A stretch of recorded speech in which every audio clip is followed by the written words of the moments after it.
નમસ્કાર મિત્રો, ગ્રેજ્યુએટ મહિલાઓને LIC ડેવલપમેન્ટ ઓફિસર તરીકે કામ કરવાનો મળશે મોકો.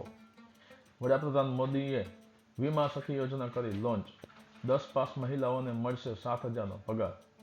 જાણો સંપૂર્ણ વિગત આ વિડીયોમાં. પ્રધાનમંત્રી શ્રી નરેન્દ્ર મોદીએ હરિયાણા પાણીપતથી વીમા સખી યોજનાની શરૂઆત કરી છે. આ યોજના ખાસ કરીને મહિલાઓના સશક્તિકરણ માટે રચાયેલ છે. ભારતીય જીવન વીમા નિગમ LIC દ્વારા આ યોજના ચલાવવામાં આવશે. આ યોજના અંતર્ગત મહિલાઓને વીમા ક્ષેત્રમાં પ્રોત્સાહન આપીને આર્થિક રીતે આત્મનિર્ભર બનાવવા પર ભાર મૂકવામાં આવ્યો છે. ચાલો જોઈએ આ યોજનાની મુખ્ય લાક્ષણિકતાઓ. સૌપ્રથમ છે લાયકાત. 10 ધોરણ પાસ અને 18 થી 70 વર્ષની મહિલાઓને સામેલ કરવામાં આવશે. ગ્રેજ્યુએશન કરેલી મહિલાઓને ભવિષ્યમાં LIC ડેવલપમેન્ટ ઓફિસર તરીકે કામ કરવાનો મોકો મળશે. ટ્રેનિંગ અને વેતન. વીમા સખીઓને ખાસ ટ્રેનિંગ આપવામાં આવશે. શરૂઆતના 3 વર્ષ સુધી વેતન રૂપે ₹5,000 થી ₹7,000 મળશે. કમિશન અને બોનસ.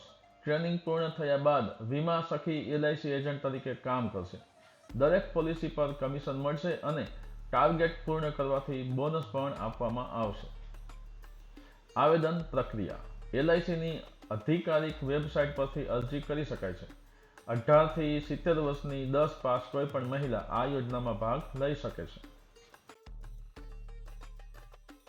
આ યોજનાના ફાયદાઓ જોઈએ તો આ યોજના હેઠળ મહિલાઓ આર્થિક રીતે આત્મનિર્ભર બનશે.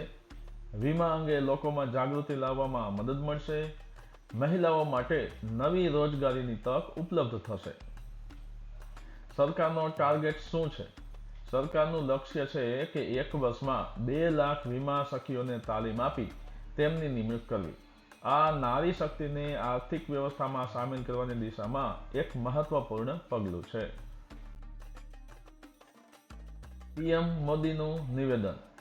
PM શ્રી મોદીએ કહ્યું કે આ યોજના નારી સશક્તિકરણ માટે એક મહત્વપૂર્ણ પહેલ છે. 9મી ડિસેમ્બરનો દિવસ અનેક કારણોસર વિશેષ છે. આ યોજના મહિલાઓને મજબૂત બનાવે છે અને આર્થિક રીતે આત્મનિર્ભર બનાવે છે.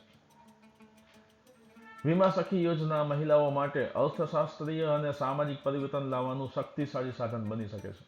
આ યોજના મહિલા સશક્તિકરણ અને રોજગારીને પ્રોત્સાહન આપીને સામાજિક અને આર્થિક વિકાસ માટે નોંધપાત્ર યોગદાન આપશે. મિત્રો, વીમા સખી યોજના વિશે વધુ માહિતી મેળવવા માટે LICની વેબસાઇટ પર મુલાકાત લો.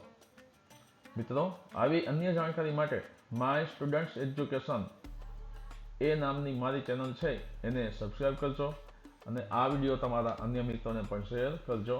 ધન્યવાદ.